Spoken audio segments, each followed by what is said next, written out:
pessoal de casa, hoje o nosso assunto é para os especialistas e para aqueles que gostam de um bom vinho. Ao meu lado, Homero Cordeiro, ele que vai nos explicar, nos falar um pouquinho sobre essa paixão, né? Também.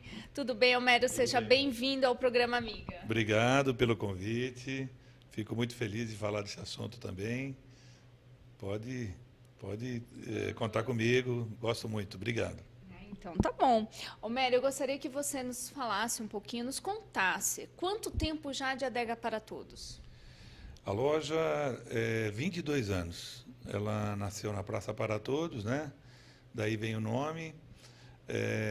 Começou com bebida comum, cerveja, cachaça e tudo. E eu queria muito saber, conhecer um pouco de vinho e tal. E através de um cliente que um dia procurou vinho na loja, eu passei a ler, estudar, sair daquele ponto, porque eu precisava sair para vender os vinhos, né? E aí montei aqui na adega, na General Teles, há uns 17 anos atrás, 18 anos, e estou aqui até hoje. Ai, que legal. Então surgiu aí o interesse pelo vinho. Hoje é uma paixão, né? É uma paixão, é. Eu acho que também dei sorte, porque o vinho deu um boom, né? Todo mundo sabe do benefício, da coisa de viver melhor, de comer, né? De comer bem, tudo isso veio junto. Então, eu acho que eu tive um pouco de sorte também, no meu ramo aí, né? De escolher o vinho. Ai, que bom. Bom, nós vamos explicar para o pessoal de casa, às vezes as pessoas querem entender sobre qual a diferença entre o vinho tinto, o branco e o rosé. É legal. O vinho, por exemplo, você consegue fazer um vinho branco de vinho tinto, né? Basta tirar a casca e fermentar sem a casca. Você faz um vinho tinto com a fermentação, com ele com a casca. É o que vai dar cor no vinho, né? E o vinho rosé seria você deixar um pouquinho da casca. Ele é um vinho tinto, uma uva tinta. Se você tirar a casca, ele vai ser branco. Se você deixar colocar um pouquinho da casca, ele vai ser um rosé. Existe um preconceito com rosé, porque antigamente era um vinho branco que estragava, jogava um pouco de tinto e açúcar. Então ele fermentava com açúcar. Era um vinho que dava ressaca, era doce. Então era um vinho que pouca gente gostava. Todo rosé, muitas pessoas antigas acham que todo rosé tem que ser doce. Não é, ele é seco e muito bom. Então, o vinho tinto, ele é feito para carnes vermelhas ou para pratos, para queijos mais fortes. O vinho branco é um vinho, normalmente quando não passa em barrica, e que não precisa ser encorpado, é um vinho mais fácil de tomar, um vinho que pode harmonizar com peixes, com muitas outras, né? O rosé combina muito bem com embutidos, às vezes alguma paella, aquele prato espanhol que vem a peixes, frutos do mar, uma linguicinha no meio, uma carne de coelho. É um vinho espetacular. Entendi. Hoje você acha que as pessoas estão com o paladar mais apurado em relação aos vinhos? Então, os vinhos evoluem de uma forma absurdamente. Cada ano ele está melhor. E antigamente você falava, um vinho tem que custar acima de 30 euros ou dólares a garrafa para ser bom. Não existe isso. Existem grandes produtores fazendo vinho barato ou vinho para o povo consumir. O mercado brasileiro é muito bom. E esse mercado fez com que grandes produtores do Chile, da Argentina, não só o Brasil, para o mundo todo, mas pensando no mercado brasileiro, essa classe que está crescendo, a classe mais pobre, a classe baixa, vindo para outra classe, eles estão. Você consegue consumir vinho de R$ 20 muito bom e feito por excelentes produtores. Verdade. É assim, não tenha medo de comprar vinho no mercado de 20, 22, 24, 25. Acima desse valor é um vinho bom. Isso. Até alguns europeus às É vezes. acessível, né? Isso. simbólico, praticamente, para a pessoa poder, assim, estar consumindo um vinho de ótima qualidade, boa qualidade, né? Eu acho que esse vinho mais em conta é o que paga a conta da vinícola. Porque os vinhos de luxo se vende pouco na garrafa. É caro, né? Então, e como é que você consome vinho do dia a dia? E, então, esse mercado, há alguns anos, apareceu. Os bons produtores fazem vinho popular hoje e de boa qualidade. Homero, hoje, quais os vinhos mais procurados, os mais vendidos? Os vinhos são os chilenos e os argentinos, né? Primeiro, pelo Mercosul. Não tem imposto da Argentina para cá, e o Chile agora também entrou no Mercosul, ou está entrando. E esses vinhos, um imposto de um vinho chileno para o Brasil, eu acho que é em torno de 5%. Da Argentina não existe. E da Europa chega a 130%. Então, facilita os vinhos daqui. O gosto brasileiro também é para um vinho um pouco mais encorpado. O vinho europeu é mais elegante. E esses vinhos é feito, vamos pensar, se fosse pensar num prato para o vinho chileno, argentino, seria o churrasco. Eles são feitos para isso. Então, você pensar numa carne mal passada, um bife sangrando, na brasa, ele é perfeito para isso. Tanto o Cabernet Sauvignon quanto o Malbec, se for pensar no Uruguai, o Taná, eles são vinhos de churrasco. Se você for pensar numa linguiça, eu gosto muito do Sauvignon Blanc, feito no Chile e na Argentina também. Embora o vinho que mais consome de lá, branco é o Chardonnay. E assim, as pessoas vêm com essas dúvidas para você chegar, ó, Mary, eu quero fazer um jantar especial, o prato vai ser este. O que combina, assim? Os seus clientes vêm com essas dúvidas também?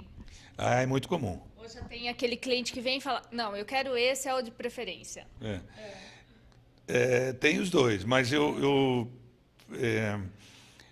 acho que toda loja de vinho ou todo comerciante de vinho tem que pensar em ter uma pessoa que conheça para poder, né, falar, indicar. Então, assim, o que você vai servir em casa hoje? Eu quero uma macarronada, vou servir para os meus amigos uma macarronada. Tá, eu tenho isso, isso e isso. 3 sugestões, na faixa de preço que você quer. É simples, não é complicado. Mas pensar no vinho e no alimento é a coisa mais importante que tem, eu acho. A coisa mais importante que tem é você saber ou procurar uma ajuda para fazer essa harmonia. Entendi. Isso a gente vai explicar daqui a pouquinho, já já, mas antes eu gostaria que você explicasse para o pessoal de casa, que eu acho que é a dúvida de muitas pessoas, qual a temperatura ideal do vinho, o espumante também, e a taça, o que combina? Quais as taças certas, apropriadas para o vinho, o espumante? Ele até preparou uma mesa aqui para a gente, está mostrando para vocês de casa. É super importante isso aí. Você saber a temperatura de serviço, né? Para você chegar em casa e servir o vinho correto. Acontece muito de uma pessoa comprar um vinho, por exemplo, um Malbec argentino, faz às vezes um investimento bom, gasta num vinho reserva e abre ele na temperatura que ele pegou e trouxe dentro do carro num dia de verão. Então ele não tem como gostar. Fala, eu não consigo gostar de vinho, eu acho ele forte. Não tem. O vinho precisa ser refrescado de qualquer forma para chegar na temperatura dele. Se você for servir espumante, por exemplo, um Lambrusco, que é um vinho simplesinho, que eu até pessoalmente acho que não é um bom vinho, a maioria. Existe Lambrusco bom, mas o que tem no mercado, a grande maioria não é bom. Porque o Lambrusco ele vem já vinho doce e normalmente a pessoa mistura ou serve com um prato salgado. Não tem como. Isso não tem jeito de ficar bom. A temperatura de um vinho de espumante, mais simples, em torno de 4, 5 graus. Então, o mais correto é bastante água e gelo num balde. É essa a temperatura que deve ser servido sempre. Um vinho branco, ele deve ser servido, um vinho comum branco, em torno de 9 até 12 graus. Então, balde de gelo nele. Nós estamos no país tropical, precisa ser servido frio. Então, assim, a pessoa ela não precisa chegar em casa, colocar na geladeira. É só preparar o balde de gelo, deixar ele um pouco ali até os convidados chegarem. É isso? Isso mesmo. O gelo e a água junto, tá? A água é muito importante, muito importante. E o vinho tem que ficar inteiro dentro da água com gelo. Se você deixar uma espumante que você comprou no mercado dentro do gelo e na água, 20 minutos mais ou menos ela está pronta para servir, entendeu? O vinho tinto, você tem que refrescar o vinho tinto. Se você comprar ele, então a gente aconselha deixar naquela gaveta de verdura da geladeira pelo menos por 20 minutos. Então, a temperatura ideal seria em torno de 16 graus. 15 graus até você pode tirar, servir, e logo ele vai estar caindo um pouco a temperatura, 16 graus. A não ser os grandes vinhos, vinhos importantes, vinhos caros, aí você precisa servir em torno de 18 a 20 graus. Entendi. Ó, uma dúvida também, pessoal de casa. O vinho, são duas perguntas agora, tá? Como armazenar o vinho? Por que ele tem que ficar assim? Nunca deixar ele assim, né? Só na hora de servir, lógico. E quanto tempo ele dura depois de aberto? Tá. Mary, o vinho ele tem que ser inclinado, porque a rolha tem que ficar umidificada, né? Essa rolha resseca, né? Então, com o tempo, se você deixar ele por 2, 3, 4, 5 anos, ele vai acabar, a rolha compromete, entra oxigênio, estraga, vinagra o vinho. Então, o vinho deitado para a rolha ficar umidificada, úmida. O vinho aberto, um dia. Um dia. Então, você pegar o vinho, abrir uma garrafa de vinho e consumir na semana ou 15 dias, todas as propriedades, nariz, tudo vai embora. Então, o vinho, você abre uma garrafa de vinho e o que acontece? Por exemplo, esse vinho aqui, ele precisava de um tempo. Ó, ele é 2004, é um vinho muito antigo. Ele está fechado aqui dentro com álcool forte, encorpado. O que ele precisaria? O contato do oxigênio para respirar. O álcool evapora, sai, e ele, se você consumir daqui 20 minutos, ele está bem melhor. Meia hora, tem alguns 40 minutos, ele melhora ainda mais. Se é um vinho simples, comum, abre e consome. Se ele é um vinho, como é um vinho, o Quinta do Crasso, é um produtor de muita qualidade, e é um vinho que dura muito tempo, se você abrir ele e esperar ele respirar, ele melhora muito. Mas se você respirar por um dia, 2 dias, ele perde todas as propriedades. Então, vamos chegar agora aqui no espumante. Ele já até deixou.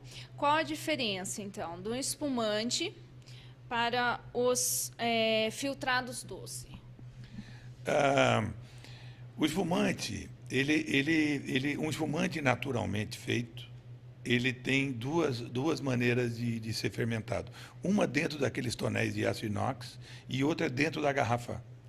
A garrafa é o método tradicional francês. Então, ela é um pouco mais cara e mais difícil de fazer, ou mais trabalhoso, né? Então, para fazer um espumante fermentado dentro da garrafa, precisa de mão de obra, ela tem que ser mexida todo dia, é um espumante que fica um pouco mais caro.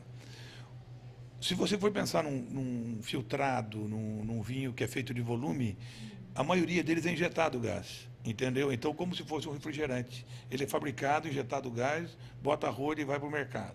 Essa é a diferença deles. Isso, O vinho, quando ele tem fermentação natural, a maioria dos fermentados baratos é colocado açúcar, né? Então, tem muitas delas que são feitas de maçã, que é a cidra, né? que isso virou sinônimo de bebida barata e ruim. Até já tomei cidras muito boas, mas fora do Brasil. Aqui não tem, vem barato, vem na época natalina e feita de volume para ser vendido barato, né? Acrescentado açúcar, tudo. E o espumante, e todo vinho não deve ser colocado açúcar na fermentação. Ele tem que ser fermentação natural, né? Mesmo sendo industrializada, não se colocar produto que mude a fermentação do vinho. Entendi. Bom, agora a gente falou do vinho, eu gostaria que você nos explicasse sobre as taças. Ah, tá. Bom, a gente separou algumas taças aqui. Ó, vamos começar por essa primeira aqui, ó. Essa é uma taça ISO. Essa taça é uma taça oficial de degustação, é uma taça de prova. Se você vai provar uísque, você vai provar cerveja, você vai provar vinho, espumante, tudo é feito nessa taça. Nessa taça. Por que ela tem esse tamanho e esse formato? Ela é uma taça porque tem dias que você toma 20, 30, 40, 60 vinhos. E ela tem o mesmo formato de uma taça grande, boa. Toda taça tem que ter o formato de um ovo com a ponta cortada. Então, ela tem que ser fechada. Isso vai ajudar no aroma, né? Para você cheirar, tudo. E se você precisa de muitas taças para fazer uma prova, você vai colocar, sei lá, 20, 30, 40 taças na sua frente. Imagine você pegar uma taça desse tamanho para trabalhar, né? Para fazer essa prova. Então, é feito numa taça pequena e com esse formato. Essa taça ISO. Eu separei uma outra taça que seria uma taça para brancos. Eu acho também que se você servir tintos numa taça pequena, é muito bacana, não tem problema nenhum. Essa é uma taça que eu acho muito bonita, grande. Pode pegar? A taça deve ser sempre pego pela haste, né? Porque não é à toa que essa haste existe, ela é feita para você pegar nela. Se você segurar no vinho, você perde a beleza do vinho, você esquenta o vinho, né? Então, pega na haste e serve. É a melhor maneira, né? Melhor maneira. Sim, né? Isso, segurar na haste. O vinho, essa haste, ela é feita para... elegante, né? Ó, assim. É sim, eu acho também. E essa é a flute, a taça de espumante. É uma taça... Antigamente se usava outro tipo de taça, que era uma taça francesa, que ela tinha um outro formato aberto, que era antiga, bem antiga mesmo, que não se usa mais. Essa é a melhor taça de espumante, tá? Embora eu acho que algumas espumantes devam ser servidas até em taça de vinho. Nesse caso, dessa cava espanhola, eu acho.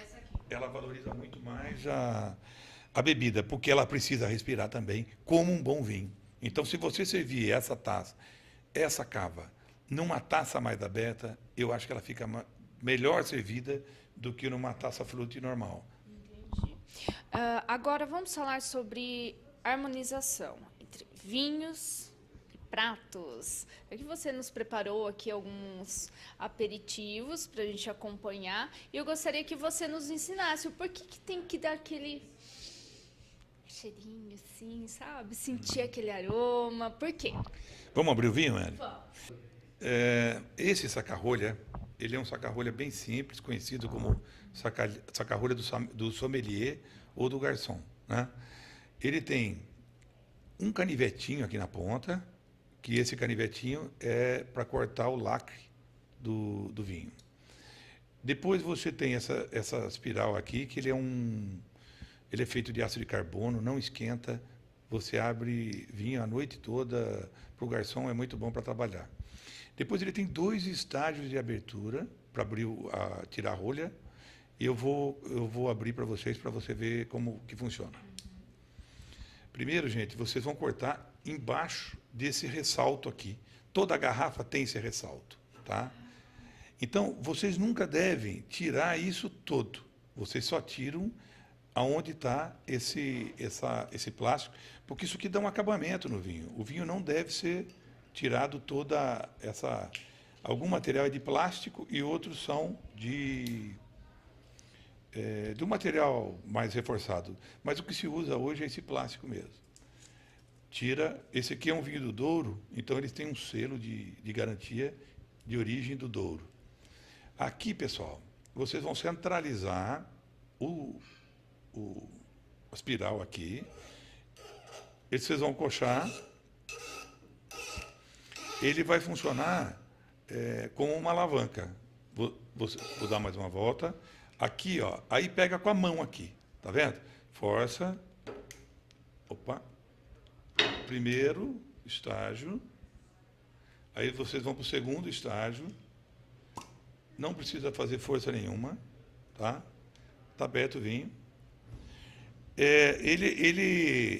Essa rolha, depois que você abre, você não precisa cheirar, muita gente cheira a rolha e tal, não tem essa necessidade. Ela está mostrando que o vinho está super bem conservado. A rolha não está rachada, né? Só tem a marca dele aqui embaixo, porque se ele tivesse de pé, essa rolha podia estar ressecada. Como ela está deitada, está bem conservada. Todo vinho, Mari, ele deve ser servido... se eu fosse servir esse vinho para um restaurante, tá? A pessoa pediu pelo cardápio, tá? Não importa se é homem ou mulher que escolheu o vinho. Escolheu o vinho, o garçom mostrou a garrafa, é isso mesmo, tá? É esse vinho que eu escolhi. O garçom ou o sommelier deve servir essa quantidade para a pessoa que escolheu o vinho. Isso. Qual é a obrigação dessa pessoa que escolheu? Primeira coisa, cheirar. O vinho está com cheiro de vinho, tá? Não de uva. Cheirou? O cheiro está ótimo. Quer dizer, tem duas razões para você devolver o vinho. Uma é porque ele tem uma palavra francesa que chama-se bochonné. O vinho está bochonné. Bochonné é quando o vinho pegou o gosto de rolha. Tá? E a segunda é porque o vinho vinagrou. Ele está com gosto de vinagre, cheiro de vinagre. Não, ele está com cheiro perfeito. Aí, a temperatura que você vai saber se ele está boa. Olha a boca.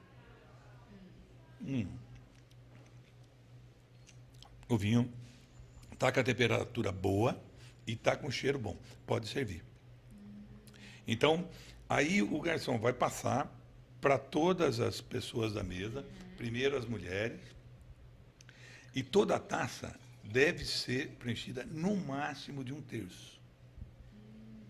Então, essa coisa de encher o vinho, a taça de vinho, não é correto. Tá? Entendi. Saúde.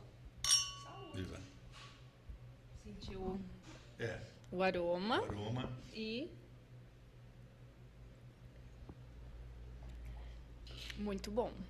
Isso que você falou, que ele até apresentou este vinho, ele falou que é um dos melhores da sua preferência. Realmente o sabor é muito bom. O Crasto é bárbaro. Esses caras fazem um vinho sensacional, um vinho do Douro, né? O vinho, se você pegar ele na taça como ele está servido aqui e trazer para o nariz, você vai sentir o aroma.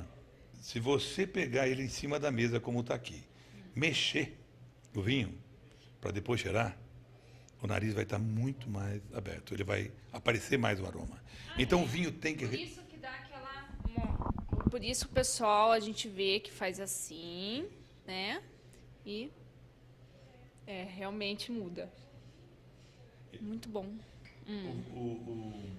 O vinho... Então, você mexer no vinho o tempo todo é muito importante.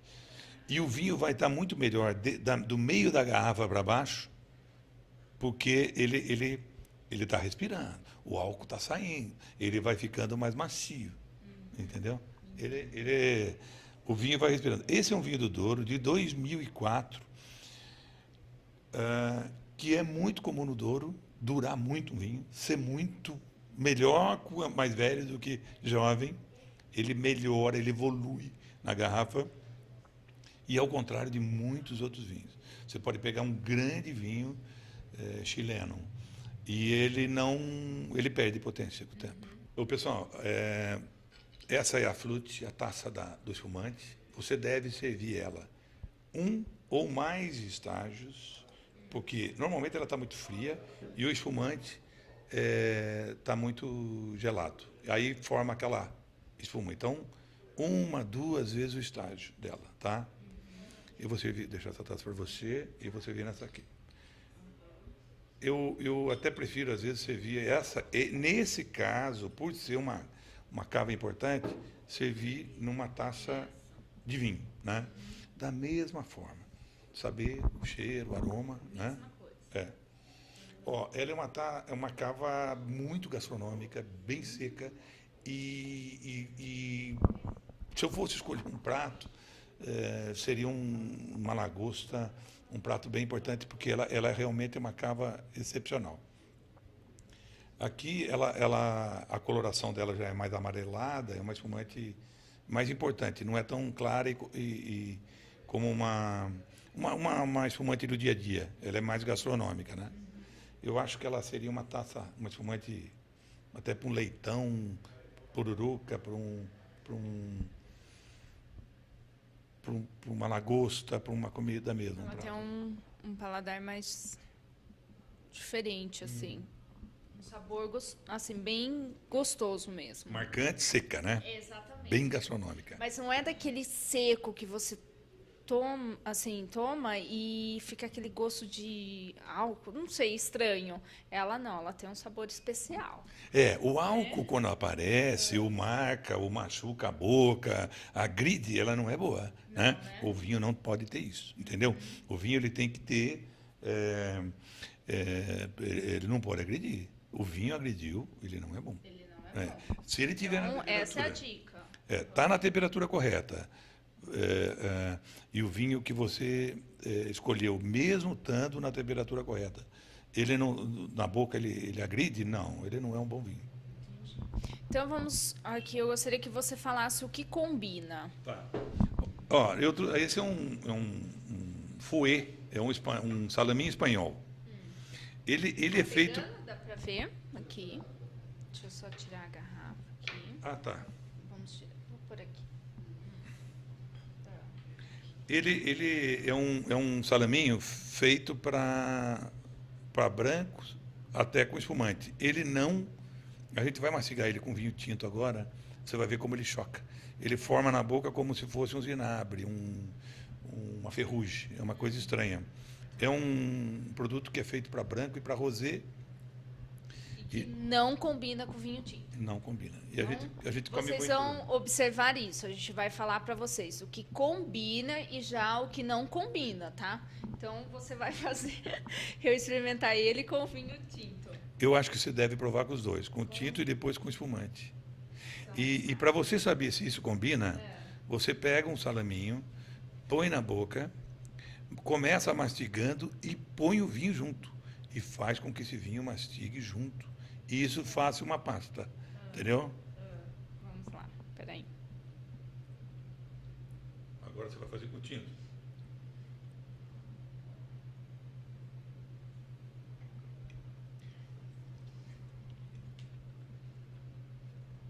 Já mudou o sabor. Você consegue comer. Sim. Mas ele tem a pimenta, ele choca. Ele não é feito para o vinho tinto. Não. Ele já mudou totalmente o sabor do que eu tinha experimentado só o vinho. Muda. Você quer servir ele agora com a espumante para você ver? Vamos ver. Da mesma forma, coloca na boca e coloca o espumante junto e deixa e mastiga bastante junto com o vinho, sempre.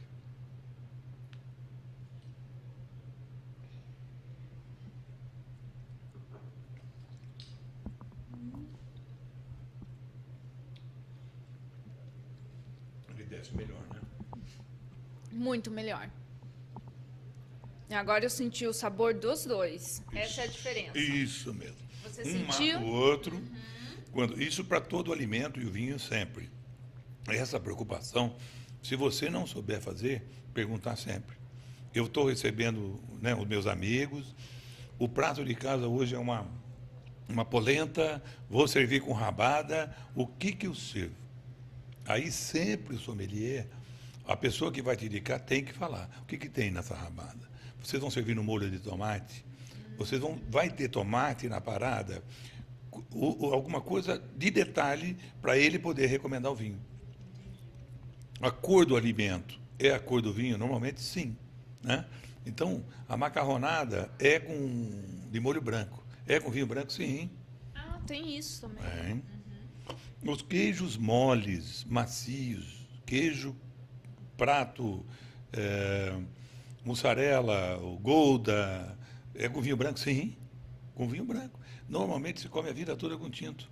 Mas essa coisa que nós estamos fazendo de mastigar junto, você botar o alimento e o vinho e mastigar, você vai ver que você não sentiu o queijo. Porque o vinho matou ele. Né? Então, O que aconteceu realmente, você de casa, se tiver essa dúvida, faz esse teste, porque a diferença é muito grande. ó, nós separamos agora um queijo, um Gran Padano. É um parmesão italiano, que é um queijo que é outra textura. Se você servir esse queijo ele é um vinho, ele precisa de estrutura no vinho. Se você servir um vinho leve, o queijo vai acabar com o vinho. Se você servir um branco, também não vai segurar o queijo, porque ele é forte. Então, essa lasca de queijo combina com vinhos com mais estrutura, com mais corpo, como é o caso desse Douro. Tá, então vamos lá. Vamos lá.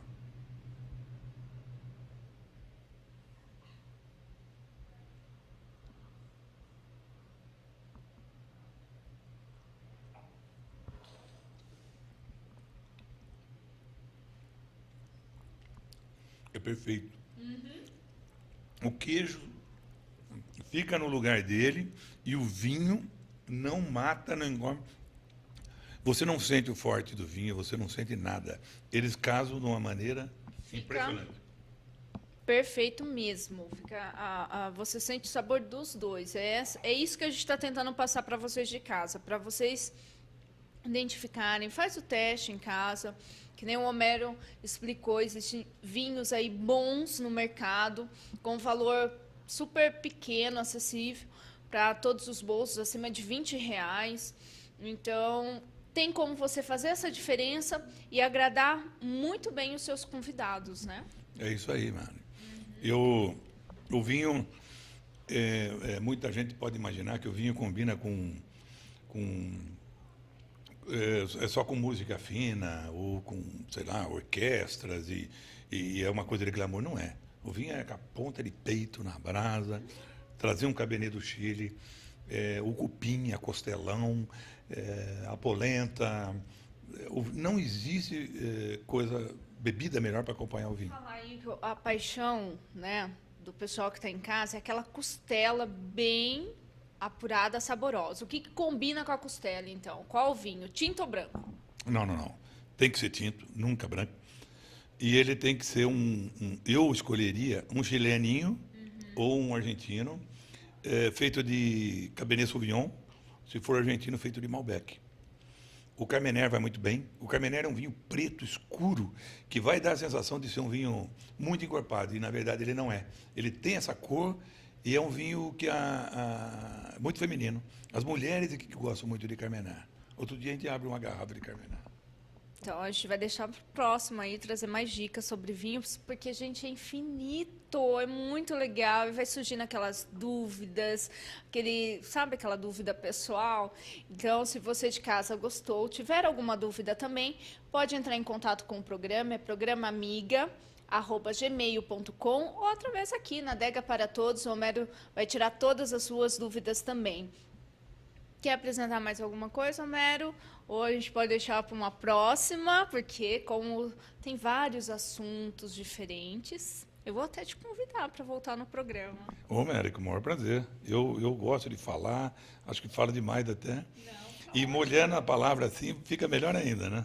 Delicioso, com certeza. Adorei aqui esse nosso encontro no programa, para você tirando essas dúvidas, não só minhas, porque eu também tenho várias dúvidas sobre vinhos, aprendi muito hoje aqui com o Homero, mas tem novidades, eu vou estar presente, o programa Amiga estará presente já aí num evento que acho que muita gente espera por ele todo ano, que é o Cuesta Vinho, certo? É isso mesmo. A data está definida, dia 8 de junho, é um sábado. O cardápio está definido, são cordeiro da Patagônia, cordeiro de fogo de chão, bárbaro. Está vindo a cava espanhola Flechinet, vai ter brancos, rosados e cavas com uma trempa de linguiça variada. Então, esse vai ser o tira-gosto. Depois vai ser o cordeiro de fogo de chão com costela de Angus, de garrote e tal. E o esporão, o crasto, que são parceiros aí da vida toda, e com os vinhos que eu acho que Botucatuense já conhece bem, são grandes produtores. Então vem o David Barvastock, que é o enólogo do esporão, o Tomás Roquette, o dono do Crasto, o João Roquette, que é meu amigo e meu parceiro aí. Bom, um nível altíssimo. E um presente para a cidade. Esses caras vêm normalmente só para a capital, né? São Paulo, Rio e tal, e Botucatu tá no circuito deles, todos os anos eles vêm para divulgar o vinho. Ai, que legal. Então vamos fazer assim, Homero. A equipe do programa Amiga estará presente, nós vamos entrevistar o pessoal, vamos conhecer mais vinhos, vamos trazer mais dicas. E logo chegando próximo ao evento, a gente já fala ao pessoal de casa, já comunico a vocês de casa, local, data, horário, tudo certinho, combinado? Combinado, Mary. Obrigado pela oportunidade de estar falando de vinho. Eu gosto muito mesmo. E é uma satisfação estar aqui, viu? E como já comprovado, o vinho faz bem à saúde, mas você de casa, beba com moderação, gente. Tem aí a nossa lei que está super rigorosa, não pode sair aí fazendo burrada, né, como eu falo. Sempre vocês de casa, tem a TV, tem internet orientando vocês de casa. Então, ó, presta atenção e siga a risca. Vamos brindar então ao nosso encontro e até a próxima. Saúde, até a próxima. Saúde. Obrigado. Tchau, pessoal de casa.